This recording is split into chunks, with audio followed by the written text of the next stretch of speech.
les trucs intimes que j'aurais aimé qu'on me dise. Partie 2. Quand on vous dit que la taille ne compte pas, c'est pas des blagues. Pour la plupart des femmes, les zones érogènes et sensibles se trouvent à 1 voire 5 cm à l'entrée du vagin. Donc si vous voulez rouler des mécaniques, peut-être mettez-vous à la moto.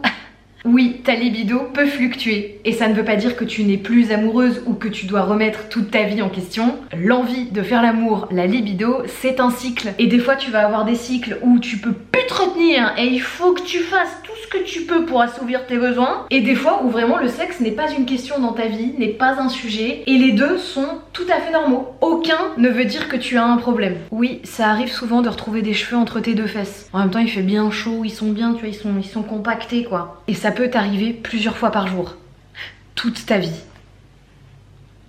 Tu peux avoir très envie de faire l'amour et pour autant n'avoir aucune lubrification. Ta mouille n'a rien à voir avec ton excitation. Ça pour le coup c'est un truc que j'ai compris il n'y a que peu de temps, hélas. J'ai une lubrification qui est moins importante depuis quelques années due à une opération. Et je dois l'avouer, ça n'a pas été simple pour moi d'intégrer le fait que je n'ai pas un problème, que je n'ai pas à culpabiliser et que l'excitation et la lubrification sont deux choses finalement complètement décorrélées. Ah mais il n'y a pas d'âge pour déconstruire des trucs hein. Oui, tu peux péter du vagin pendant un rapport. Ah bah l'air rentre, faut bien qu'il sorte ma grande hein. Oui, tes pertes peuvent décolorer tes sous-vêtements. Ne t'en fais pas, ça ne veut pas dire que tu craches de l'acide avec ta chatte, tout va bien, c'est juste une histoire de pH. D'ailleurs, en parlant de pH, il se peut qu'avec un ou une partenaire, ton pH et son pH se mélangent mal et que ça puisse créer des infections ou des mycoses. Il y a des solutions pour ça, n'hésite jamais à consulter un médecin. Ta vulve est normale, peu importe sa forme, peu importe si tu as les petites lèvres qui pendent, les grandes lèvres épaisses ou un kit Ikea au fond du slip,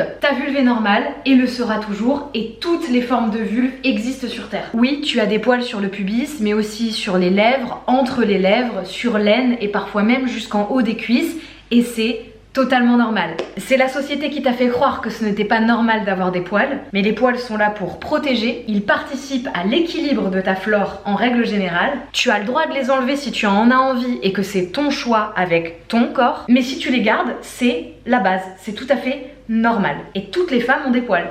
Vous me faites signe si vous voulez la partie 3 ?